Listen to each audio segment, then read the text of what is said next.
All right, we got him right here. Let's-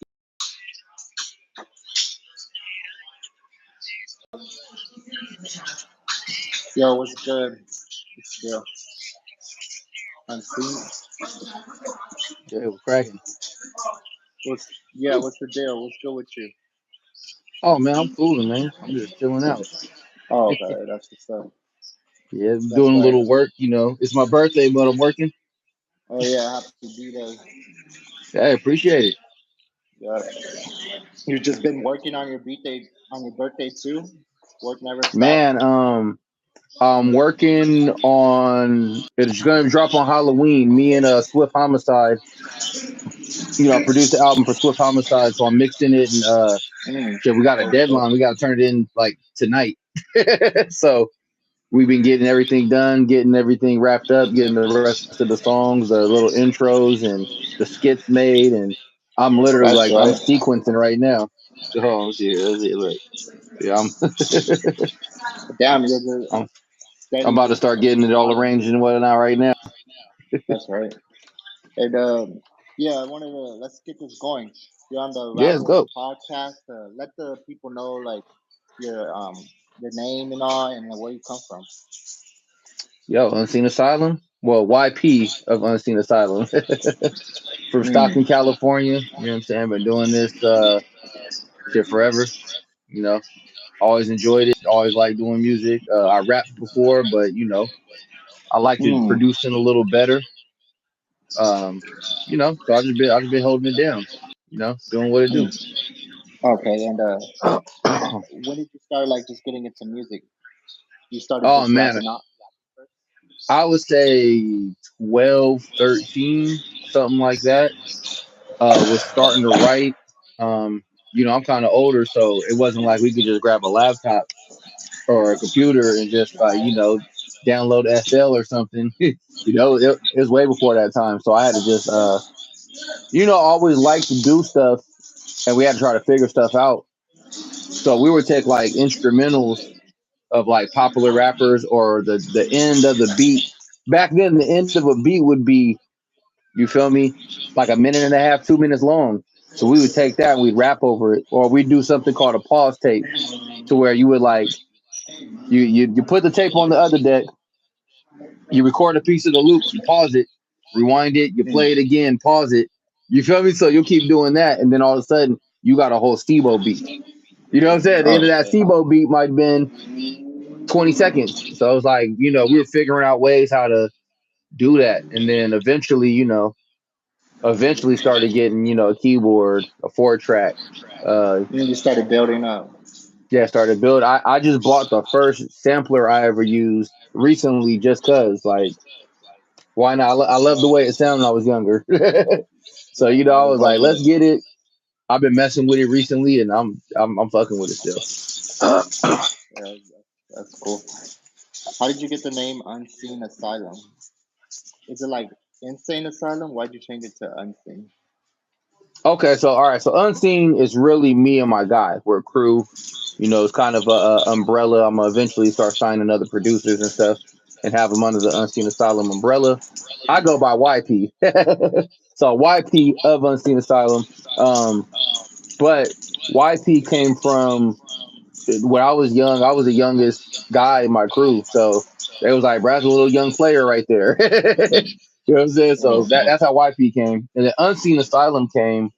Like I said, me and my boy, it was me, YP, and DJ Ill. And so being like the beats produced by YP and D, like that's a lot to be putting, So we are like, we need a name. So we were thinking of names, and I was like, I like Asylum because people say our music's crazy. We like to do different stuff. And Yeah, then my boy totally. Killator was like, yo, you guys are producers. Y'all should be called Unseen Asylum. As soon as he said that, we were like, that sounds like something is stuck. We started making business cards and stickers, and you feel me, started getting it going, and we've been running with that ever since. Okay. How did you get your like logo with the like Tapatio guy on there, but you just change it up with like a mask and all that? Okay, so the mask is something I had made. I want to say, well, I didn't make. I had somebody make it. a cat named Mister Eight Legs. I'm not sure if he still makes masks, but back in his time, he was making custom masks. So I had to make me a mask. When it got mailed to me and brought back, I was just like, "This is so dope! I'm about to just start using this as like a logo and shit." So the the Tapatio, the Taco Tuesday, that's an instrumental project I put out, and I was just Yeah, like, fire. originally when I was doing the project, I had COVID, so I was just sick and just wanted to work. So I made a beat, or I made a project with all like Spanish inspired beats. And my boy hit me up, and I was telling him, and he was like, "Bro, whatever you do, you gotta have the cover, gotta be the Tapatio shit." And I immediately was like, "Okay, I gotta do the Tapatio. I gotta put my mask on it." And then I right away was like, "Well, shit, if it's that, it gotta be called Taco Tuesday." It just kind of formulated together as we started throwing the ideas around. You know what I'm saying? Yeah. And what made it like stick for you, like just to even keep it as like your profile pic and then use it on each of your platforms? Shit, I was promoting the album, and then after a while, I just left it. After a while, I just left it. I'll probably change it when I do another project, or I might change it to Swift when we drop this project. You know what I'm saying? Mm, Yeah, Swift okay. Homicide, new album dropping October 31st. Some Halloween shit. You How know, did you get like in, how'd you get tapped in with Swift and wanted to like drop a whole album with him? so me and Swift been working. I probably worked with Swift as early as 10 years ago, and maybe a little longer. Maybe about around 10 years. And I just always loved his shit. He was dope as fuck. I want to say I met him. I think I met him through Peabody. I think I met him through Mr. Peabody from Stockton, if I'm not mistaken. And I was just like, this dude is super raw. And we've done work since then. You know what I'm saying? I remember we did this one record. He was dropping some album. I forgot what album it was. And I was like, bro, I got a whole song for you. So I made this beat. I had Homegirl come. She sang the chorus. Wild. Showed him the song. He was like, all right, love it. Let's go. And then we just been tapped in ever since then. You know, I really I can make all types of genres of music, but I really love making that classic Stockton slash Sacramento horrorcore shit. Yeah. So Yeah, I feel Swift that. allows me to do some of that. You know what I'm saying? So when Swift did this album, he hit me up and recruited me right away. He was like, "Bro, we have to do it. Like you know what I do. I know what you do." And I was like, "Let's do it. Let's get it cracking." And Yeah, I seen yeah, you in the we here. studio with him. Yeah, we here. He just signed with Dizzler. So yeah, it's it's go time. We did like That's right. yesterday. We did the final recording. So we did one last song, one last feature, and then we did like some intro and some little skits to kind of tie the whole album Yeah. up. Do you have any like surprises on this album? Maybe like features or anything or a date that you're gonna drop it?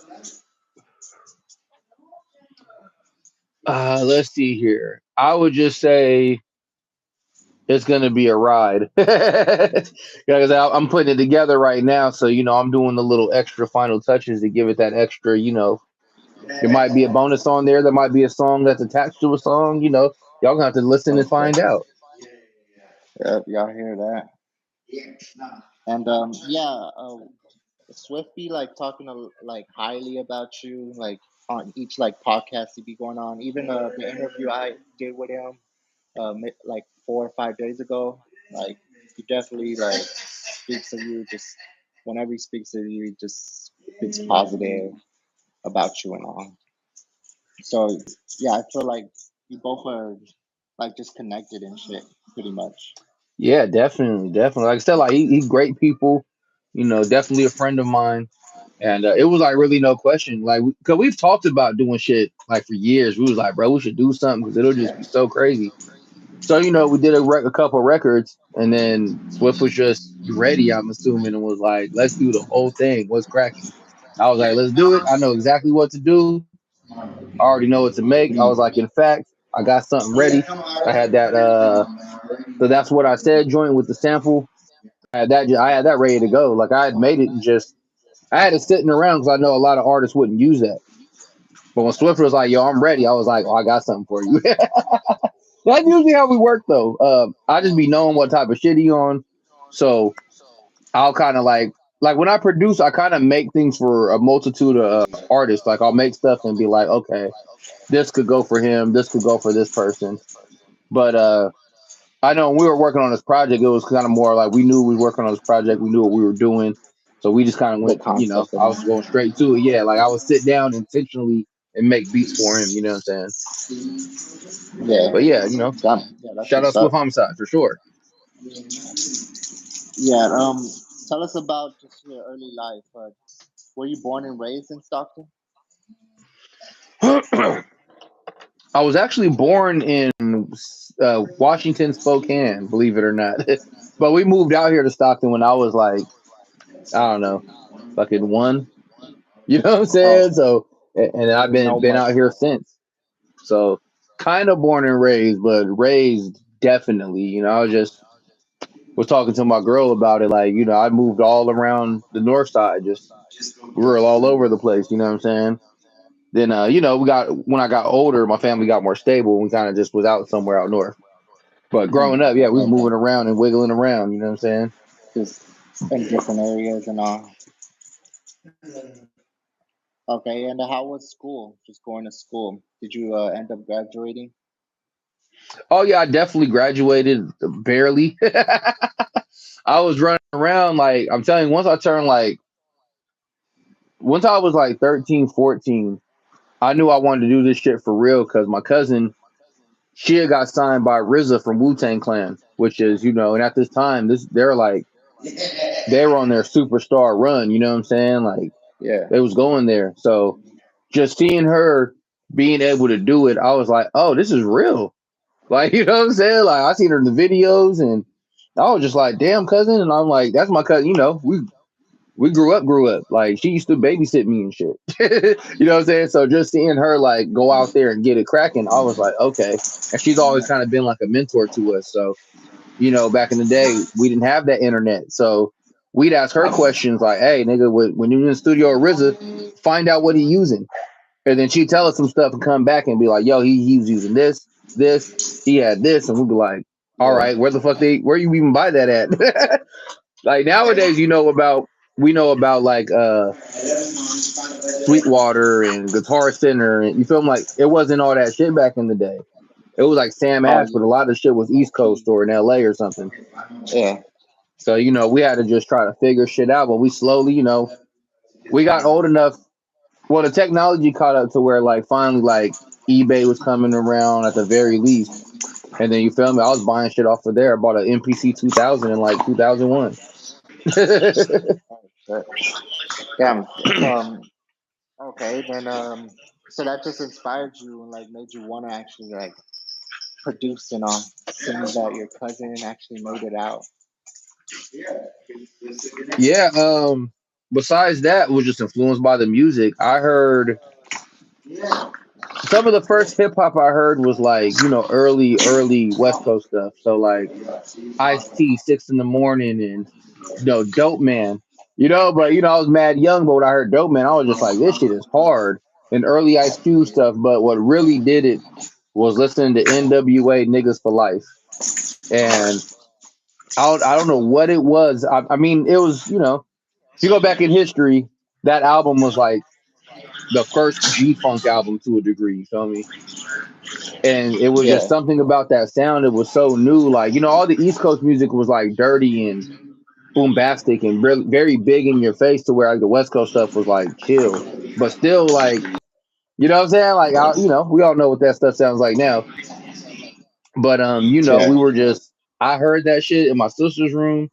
I'm probably 11, probably not even supposed to listen to it, put the headphones on, listen to it. And I was like, bruh, you can say shit like this on a record? You can be like, suck my dick and fuck you and fuck the police. And, I was like, you can say shit like this? Like, it's cracking. So ever since then, I was like, yeah, I want to figure this out. I want to do something. And, we Yeah. just kept messing with it, kept messing with it, kept messing with it. And, now we here. Yeah, that's right. And when did like at what age did people started like noticing you or that you actually make beats and you were a producer? I would say about when I would say high school. But once we got to high school, we was like, we did been a few years like playing little shit, making shit, figuring out how to record, going in big headed. Nigga, I got a studio at the house. Nigga, I had a karaoke machine and a mic. You know what I'm saying? Yeah, Like I didn't have much, but nigga, we was doing shit. We was going around school like, "What's up, bro? Record label, nigga, was cracking." You know what I'm saying? I would have cats come to the house, and like niggas was like astonished because, like I said, this is back in the day, niggas didn't have studios in the houses. It wasn't lit like that. Like you'd you have had to to go to the go. studio. Yeah, So yeah, we had like some little bullshit at the house, but we were working it out, making it happen. And then just from there, you know what I'm saying? Motherfuckers been like, "Oh shit, okay." Hey, those are the music niggas. And ever since then, just been, keep building and just been keep building. yeah. And what made you want to transition from being a rapper to be a becoming a producer? Well, I always produced. We were always making our own stuff. And the reason we were even making our own stuff was because, nigga, we didn't have no money. We didn't know anybody. We didn't, you know what I'm saying? But we wanted to do it. So we just had to figure that shit the fuck out. Yeah, Kept figuring it out. And you know what I mean? Just after a while, like I mean, I love rapping. I still love rapping, but I had kids kind of early, and you gotta like, not saying it's impossible because it's definitely not. Because I know plenty of guys that got kids and shit, but it's just like you gotta sacrifice certain shit to really do this shit. You know what I'm saying? Like you really want to be an artist, you gotta 100% dedicate to that shit. So you might miss shit. You might miss time, family time, going out kids' and all that. birthdays, and yeah, like you're gonna miss a lot of shit. You might sour your relationship. Like shit be happening. So I've always tried to walk the line. And I'll say once I got like a certain age, I was like, you know what? I'm gonna just jump all the way in producing. I can kind of be low key. I could kind of sit back. I could pop out when I need to pop out. Like I don't got to have all that responsibility as far as I got to rap, got to do this, and then I got to go out, got to hit the club, got to. And I was like, you know what? I kind of like this behind the scenes a little more too. I see. Yeah, most def. And how was just the environment growing up in Stockton? Like early age, maybe in your teens. Would you say it was violent at all, or it was pretty Hell chill yeah, environment? it was wild growing up because like I grew up in the '90s. Like I was a teenager in the '90s. You feel me? Like 94, 95, I was 13, 14. You know what I'm saying? 14, 15. Like it was super up back in the day. Um, but like I was growing up like pretty much during the crack era, and then when the FBI and the CIA and everybody started cracking down hard on it. So it was just wild, especially in Stockton. And it's back in the day. So if you wanted to do something or be somebody, you had to go outside. You couldn't be in the house and just be popping. That's not happening because there was no way to broadcast anything from the house. So you had to Yeah, go outside. You feel me? So it was so just you had everybody to was outside at all times. We go to do house everything in parties. person. Yeah, we go to house parties. We go to we go to little teen clubs. We go all types of shit. Shit would get shot up. Shit would happen. Yeah, All the shit we hear about Stockton. That's just how it's been. It's always been like that. Not even to glorify it, but it's just be funky out here. It's a really small city, so like when we start adapting the gangbanging and all that type of stuff, in certain cities it's more about getting money. Out here, it's usually like who's tougher. Kind of still going on to this day. You know what I'm saying? A lot of the guys are kind of yeah, like, nigga, who's tougher? And I mean, it's cool. yeah, That's just kind of Stockton shit. yeah, most def. And does that affect you in any way? Like, do you feel like you gotta watch out for any of these like politics and shit, or Nah, I definitely, I just know how to move. I'm definitely older. So I dealt with the politics when I was younger. You know what I'm saying? So the politics is around now. Like I kind of know a little origins of a lot of it, and I'm just like, I kind of know how to steer clear from it. I really know a lot of guys from all parties from out here, from all sides of town and shit. And I just really much stay out of that shit. Like, Um, like sometimes it's the people we're affiliated with that got problems with people, and sometimes you gotta, I hate to say it, but you gotta pick a side, and if you pick a side, you just chill out. It's not like I'm not fucking with those guys, but it's just like I'm gonna stay over here because there's potential for things to happen if I pull up with my guys over here, or you know what I'm saying? Like, we just got to move a certain way. But I feel that. I'm staying out the way without all that. You feel me? What you're saying is you still got to know your politics and pretty much and like what's going down in the city to move. Yeah, definitely gotta gotta head on a swivel. But I got the advantage of I'm a little older, so I kind of understand where these guys are coming from, who they are, and then I'm just out the way anyways. You know what I'm saying? Yeah. My typical days are I'll go to work, I'll come home, I jump in the studio, I chill with the kids, I go out with my girl. I don't Keep go you to laid clubs and back. all that shit like that no more. We did all that.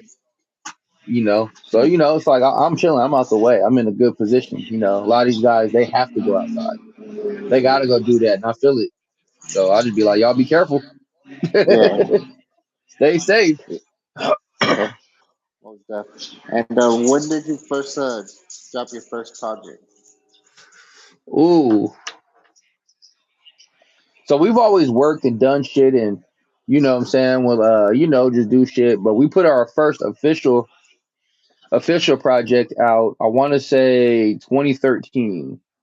We did a compilation with all the artists in the city, um, even a few outside. But it was probably like 40 Stockton artists, and all the artists at the time that were lit. You know what I'm saying? Some of them are still doing their thing, like Doja Click. I got Ren on a record, and then I got him and Peabody on a record. Like we did a Stockton anthem, and it was probably like 14 or 15 cats on there. But everybody was doing something, you know what I'm saying? R.I.P. Rory, he was on there. I said Perp Reynolds was on there. You feel me? Like it was some niggas on there. We had Awkwards on the compilation, Shout out Awkwards. Um, we had Goldie from Federation. I'm trying to think who else. My nigga Tall T, rest in peace.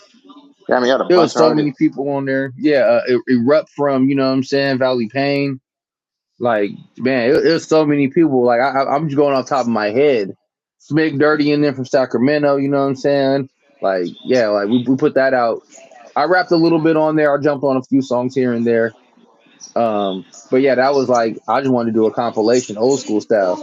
I was like, let's show these niggas that we could produce anything. So there's trap shit on there. There's dark horror shit on there. There's pop music on there. We got R&B shit on there. Like, like that was the real purpose of our name. We was just like, we could do anything, and we're crazy because of it. You know what I'm saying? Damn, so your first project was pretty diverse and like compact with like a lot of artists too. Oh yeah, oh yeah. And then since then, just been producing for a lot of people. And then I dropped a personal project 2015. That's like the last rapping I had done. I pretty much retired after that. I was like, yeah, I'm good. But I put a project out called Murder After Midnight. I think that was 2015, I believe. Yep. Got on my Oh, dark crazy. horror shit like I love doing. I got Bizarre from D12 on there and shit. My nigga Tay Hundreds. You know. How did you get Bazaar on there? Man, I seen him posting like, yo, I'm accepting verses. I hit him up. He was like, all right, bet. I thought he was going to run a bag. That nigga was like, shoot me 500. I was like, it's lit. So Oh shit, got him yeah. on the joint. Yeah, the shit was lit. And when I sent the beat to him, I had sampled like an old Brother Lynch like beat. You know what I'm saying? Not even Brother Lynch beat. It's somebody from that camp, but Lynch was on it, and it was like a Nightmare on Elm Street a replay. So I sampled that, made a slap, and Bizarre, like, he lost his mind as soon as he heard. He hit me and was like, bro, like, yo, who the fuck are you niggas? I was like, we unseen, man, we unseen. You feel me? Yeah. Have you worked with Bazaar like again, or is there any like project coming from you guys? Oh no. That was just a little one off, Got the shit. We was like, stay in touch, and I kind of just lost touch. Yeah, I feel like his Fucking around. style. I feel like his style like complements like what you're doing right now. Like it Oh, goes together.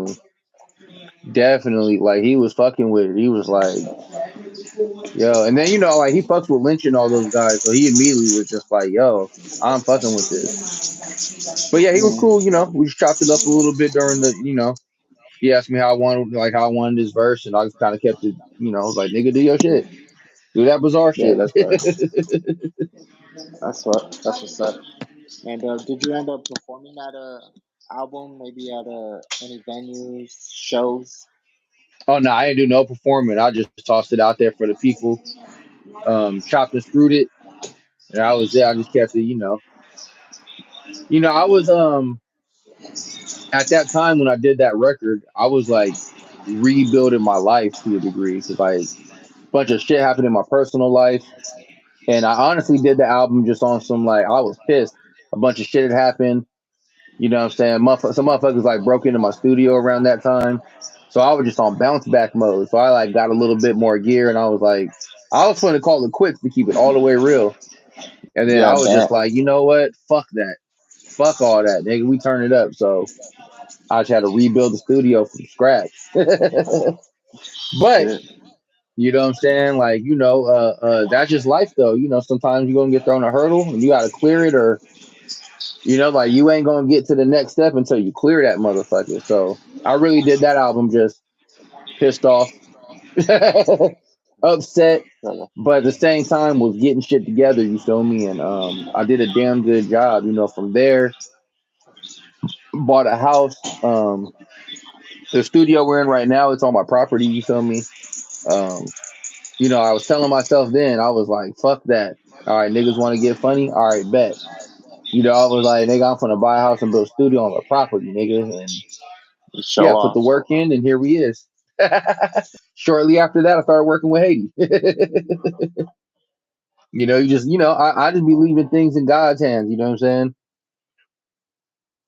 Yeah, I was gonna. Uh,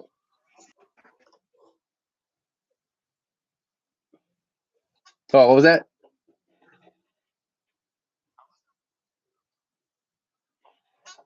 It's the best feeling in the world, bro. I'm gonna keep it all the way real. Like it's my house. I can get as loud as I want. I could paint my house whatever color. I could do whatever modifications within the law, of course. But you know what I'm saying? Like it's smooth, bro. It's the best shit ever. I suggest everybody try to buy a house, nigga. If California too fucking expensive, go somewhere else where it's less expensive. You feel me? Because it's cool. Renting. Like my philosophy, there's a time to rent. Like when you got a multiple houses and you making money off all those properties, yeah, go rent something. Because like you're like that money that's coming in, you could use that, go rent something. You chill if you're not feeling it, nigga, you could move. And you could like you'll just kind of your living will always be paid for, you know what I'm saying? yeah, You know. So yeah, most def. and then I hear owning that that. house, you kind of just start learning about real estate, how shit works and how money goes up into like it's cool. I ain't gonna sit here in front. Mm, that's what's up. That's right. And how long did it take you to build your own studio there once you got the house?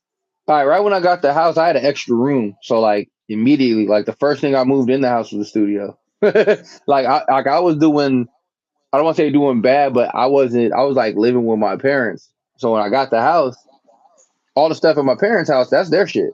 So I had to like buy all new shit. All I had was I had a recording studio like outside of my parents' house, you know what I'm saying? So I shut that down, moved all that shit into the extra room. Then I was like, man, I got to buy everything now. I'm in the house. I got the studio in the house. Nigga, I ain't have no furniture. You feel me? Like it Yeah, was you have to. bad, but I bought a bunch of shit. Like once I got the keys, I went straight to the furniture store. But you know how the furniture stores, they'll be like, we'll deliver this in 3 weeks. Yeah, fucking organizing it and all.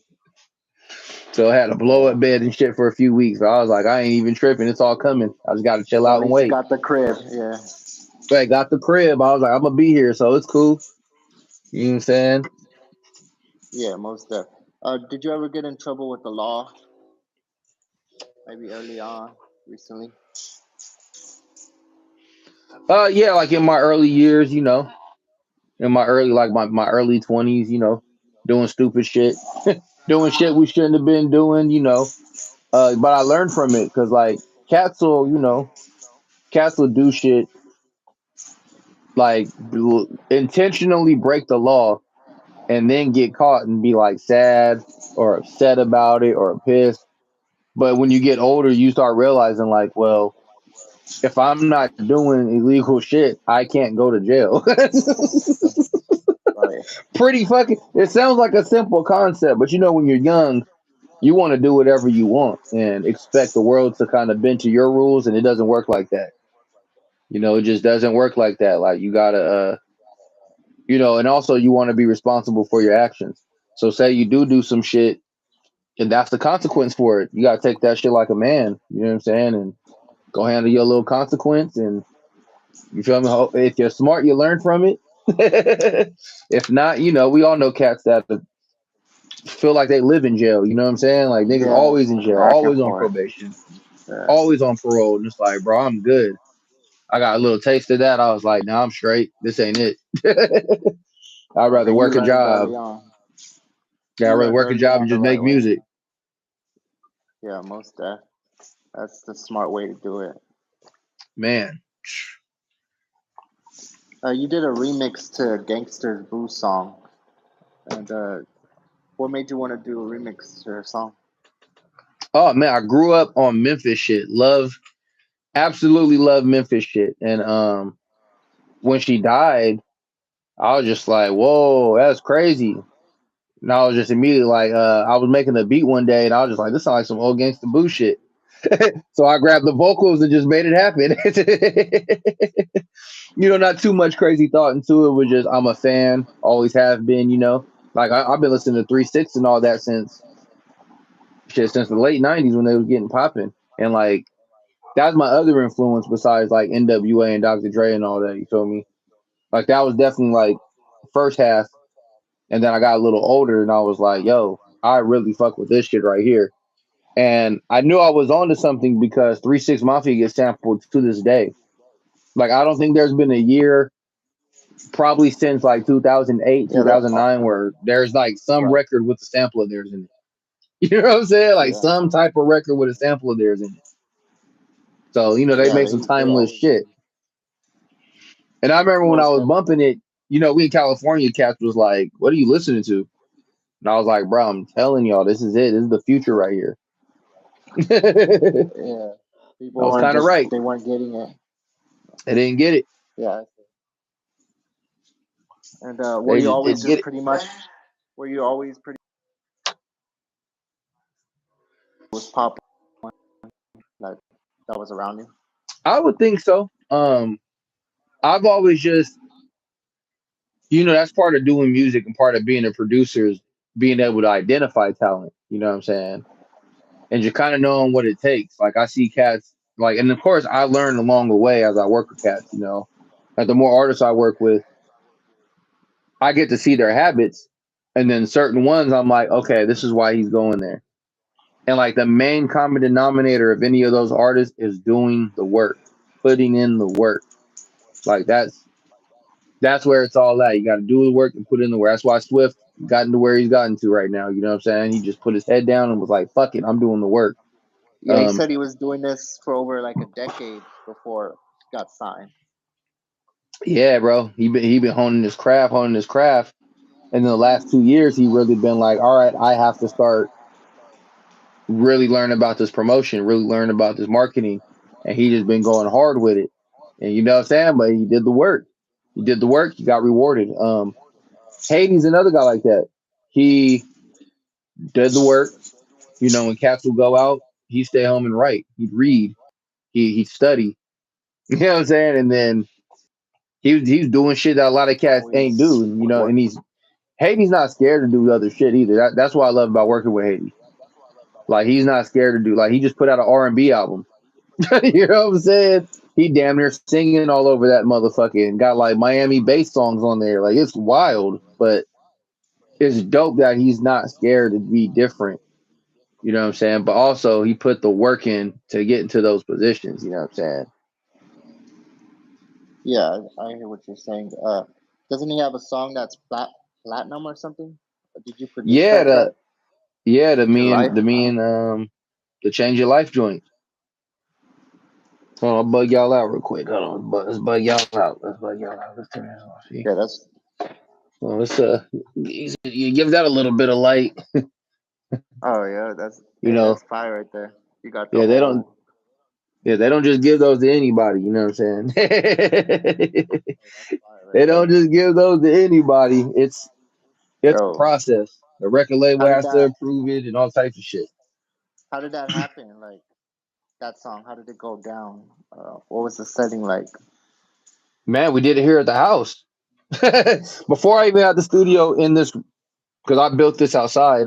It was in the house, and I didn't even have this booth. So you got the booth. I didn't have a booth yet. Just had some good gear. We were already working about maybe month, maybe 2 months. So he came through like we always do. Like we did the song on the spot. Like we made the beat right then and there. He wrote the song right then and there, and we recorded it right then and there. You feel me? Like whatever y'all hear, we did it right then and there. That was it. The most I Oh, did after was mixing. You know what I'm saying? But recording wise, that was it. So Haiti came to the studio. He was like, "Yo, let's make a song," or he's like, "Let's make a beat like the beat we did yesterday, but different." And the song we did the day before that was "Without You," the record we got with Filthy Rich. So we how did long that did the it? day before. How long it take to make Oh, a beat? yeah. Like 15 minutes. Damn. Does I that? knew what he wanted, and so we had some direction. So we just went for it. I just boom started getting down. Hey, do you approve some of the shit? Like, oh, hold on, add this, or oh, wait, instead of this, can you try this? So we did the shit. Um, as I was making the beat, tracking it in, he wrote. He was like, "I'm ready," and we just knocked it out. You know what I'm saying? Nigga kind of started freestyling a little. I think he freestyled the chorus, and I think the third time he did it because he was like, let's do it again. Let's do it again. And the third time I was like, that's it. Nope, don't retouch it. Leave it alone. That's it. He was like, yeah. And then my girlfriend at the time, I was like, babe, come here. She came in the room, played it out loud, and she was just like, that's a hit. And I was like, I'm telling you, bro. And hey, he got juice after that. He's Yeah. like, yeah, all right. And then he went and did the second verse and like we knew it was something. We weren't sure what it was, but we knew it was something. I remember he did like a Instagram post, just snippet in the song, and it got like 30, 40,000 like views like immediately. So his Damn, manager was like, already. "Nigga, we putting this song out." You know what I'm saying? We putting this out. So before we got to put it out though, Haiti was kind of in a bidding war between a bunch of labels. So he finally, I'll say like later that year, he signed with Empire, and then that's when they put the record out. Oh, okay. But And even then, I'm proud of it because when they put it out, they didn't promote it or nothing. It was just like we're just gonna throw this out there like a throwaway record. And you still got yeah, like all these views, it just fucking likes. grew legs or something. Sure. And at that time when that song came out, did that put you more on the map, or were you already known at that time? Yeah, like I was known, and people that knew, or supposed to know, definitely knew. But yeah, once I did the shit with Haiti, it was forget about it. Like I started doing sessions for Thizzler and shit. They hit me up. And then I just worked with everybody around that time. Like Well, literally everybody that somebody like I got a record out there I co-produced it with Puda, and we had Slowby, Jock, and MB Nell on it. And it was my nigga Cash Fed song. Shout out Cash Fed. And I want to say Peasy didn't jump on the record, but Peasy came through. He like popped up like towards the end of the session. You know what I'm saying? But yeah, how so bomb. I've worked with like they all came to the house. It was before they had all the funk they had because I know they're all beefing and shit now. But How did you prior to get that, like? yeah. How'd you get connected with all these artists, like all these like big artists?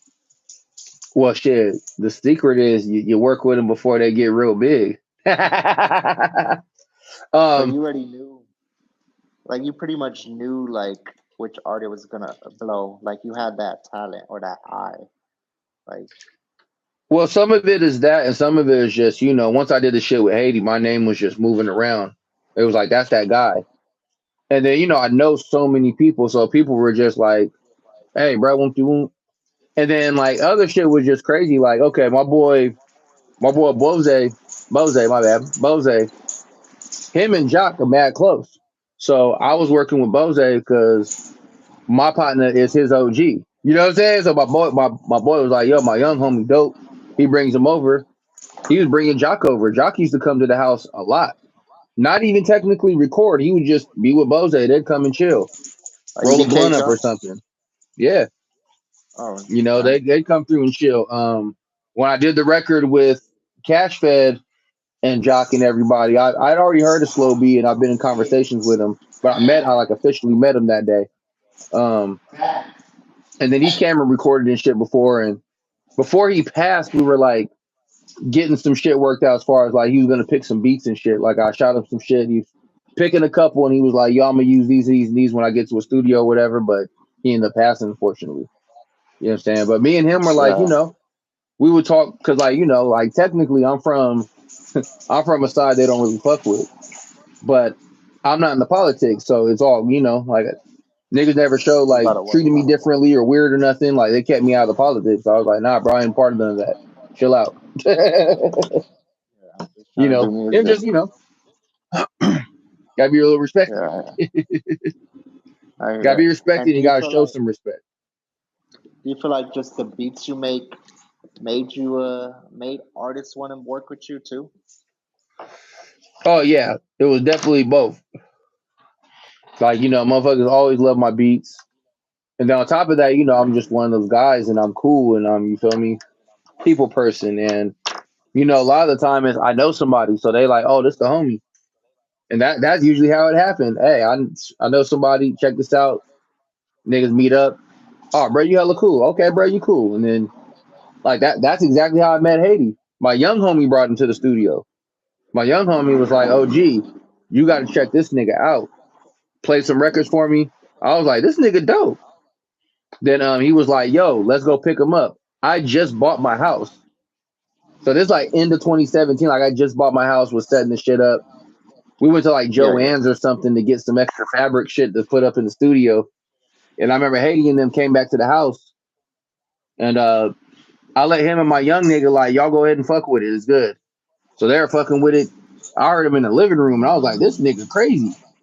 And then that was December, right? So we were like, "Hey, bro, like we gonna work."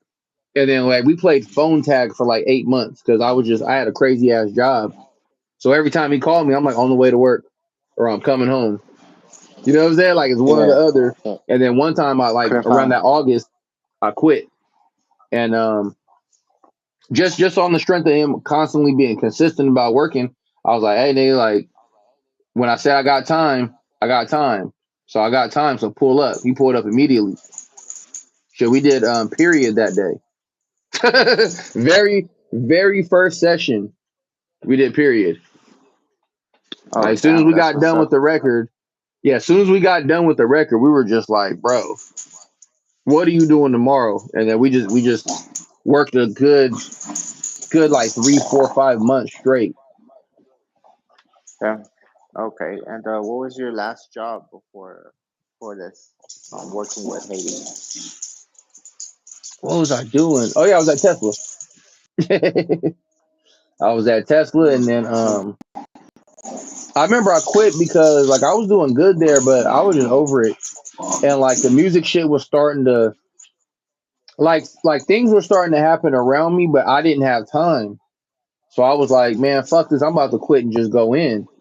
So I quit, nigga. I started like door dashing and shit. You know what I'm saying? Like just to keep the money coming until like I really started. You feel me?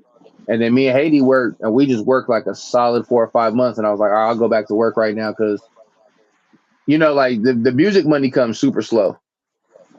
It might take Yeah. you a year to get paid, like Yeah. like a good year for the money like to consistently come in. So I was like, all right, let did the work, and then I was like, all right, let me get a little day gig, something close, something simple. to make So some money. yeah, just something to pay the bills while I'm doing this. Like all artists, I tell all the artists all the time, like if you really want to do this, you have to have some income coming in. Like there got to be some money coming from somewhere, Mm. but it's up to you to get a job that's like won't interfere with your schedule.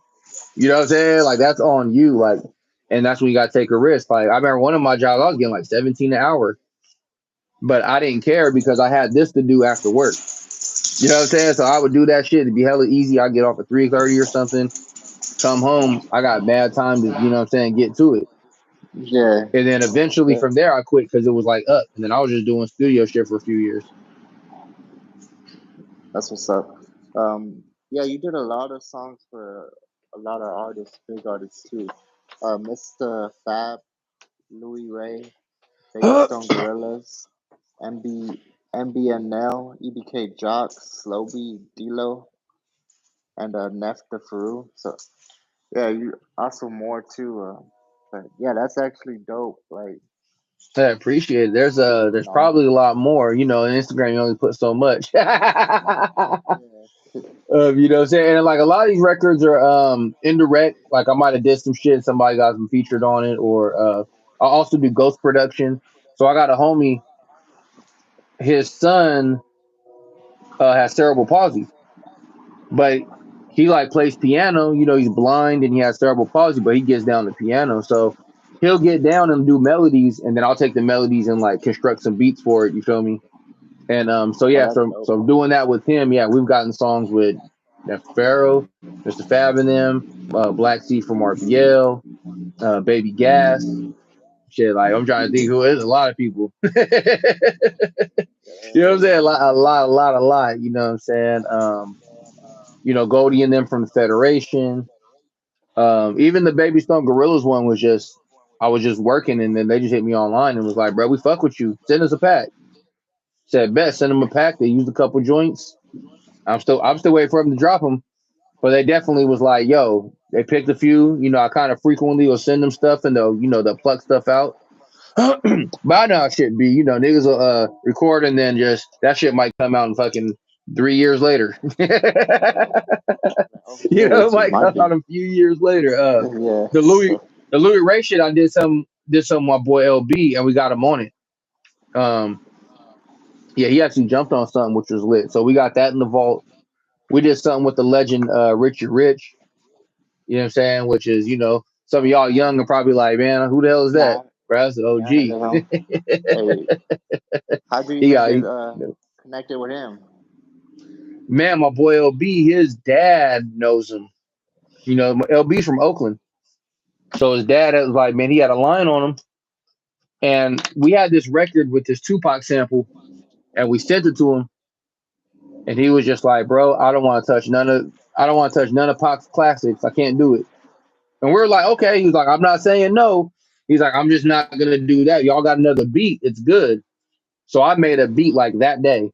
It was like a Saturday. He told us, whipped it up, got did the chorus and shit on it. Sent it out, and he was like, yeah, okay, this is what I'm talking about. Got some shit with Stunning Mano too. Like, we got a couple records that have moved around. Hey, you've been doing it big. For Shit, we sure. trying. We trying. You you released Never Die on music platforms. What was that track about? Oh, Legends Never Die. Yeah. Yeah. Yeah. So we did the beat. I was about to. I'm still gonna do it, but I was about to do a project and have a bunch of the homies on it, or I was gonna start doing like, be like, all right, like it's gonna be my song, but I'm gonna have the homie on it. So I did this record with my boy LB, and that was just the idea, just Legends Never Die. And we did the record. My boy Mars played live guitars on it. Super dope. We had the record done, and then I was just like, bro, I was like, I wasn't ready to drop nothing, so I told my boy like, bro, just go ahead and drop it. He was like, shit, hell yeah. So we went and shot a video and shit. Shit was fun. Yeah, that's for that. Dope, cool vibe and all. Yeah, did some decent numbers. Not too That's bad. right. And besides this project you got going with Swift Homicide, do you have any other maybe albums or projects of your own that you're gonna drop? Oh yeah, I definitely do because I'm about to go in a second. But yeah, I got to finish mixing. Yeah, I'm actually gonna drop a project called the Kill Bill tape. And so what I'm gonna do is I got a couple of projects I'm like wrapping up as far as mixing. I got an album with Smooth. I think we're gonna call it what's that shit like the After Hours. We might call it that. He's going through some life shit right now, so I'm gonna give my nigga a little time. You feel me? And then Yeah. my boy, my nephew Chrissy, but we got his album done. And then after that, then I'm gonna do the Kill Bill project. So I'm just gonna really sample nothing but shit from the movie soundtrack and just make slaps with it. You know what I'm saying? And make it real interesting for y'all. You know what I mean? And then maybe after that, I'm debating on doing maybe some lowrider shit. I'm trying to just decide the next one, but definitely the Kill Bill project. That's definitely we're gonna be doing that probably top of next year, middle next year, something like that. Hmm. All right, you It's got a gonna be lot pretty in the slow, work. pretty slapping. Yeah, gotta stay working. Yeah, that's what's up. And do you have any like inspirational words to give, like maybe to producers that are coming up that want to do the same thing Definitely, as you? definitely. Always strive to be better. Um, keep working on your craft. Don't give up. You never know. You feel me? Like if you keep shooting at that hoop, you gonna eventually make a shot. You feel me? So just never give up. We got this plaque. I was 37. You know what I'm saying? Like a lot of cats would have been quit by now. You Like, oh, it never ain't know. happened. It's like, bro, there's no age limit with music. What are we talking about? What are we talking about, bro? Ain't no fucking age limit with this shit. There's old ass If guys you're working on talented, you're the talented. yeah. There's old ass guys working on some of the biggest hip hop records right now, and they're like in their 60s and 70s and shit. And they're like co-producing and mixing, and you feel me? So ain't no age with this shit like that. You know what I'm saying? Just if the shit's fly, there's an audience out there for it. It's all good. Like Swift. Swift has a very niche audience. Haiti has a niche audience. EBK guys got a niche audience. You know what I'm saying? Like you find your audience and you good. You know what I mean? Yeah, but y'all heard it first from Unseen Asylum. Let the people know like where they can find your merch and your music and all. Okay, so merch is on pause for a little second, but that's coming. I'm gonna do that when we do the Kill Bill tape. But you can go to unseenasylum.com. They got all my, everything on there. You'll find my YouTube channel. You'll find the Instagram. You know what I'm saying? But if you want to go straight to the Instagram, it's the IG. It's at Unseen Asylum. Uh, y'all heard it first. Hey, this was fire. We for sure gonna have you on for a podcast, and y'all tap in. Make sure to go to tap into my merch, spokenwords.com. Go copy your tee, hat, or something. We out of here. Peace out. Peace, smooth. Thank you for having me on. You already know. Yeah, y'all tap into the next one. It's coming tomorrow. I'll let you know who I'm interviewing. Peace out.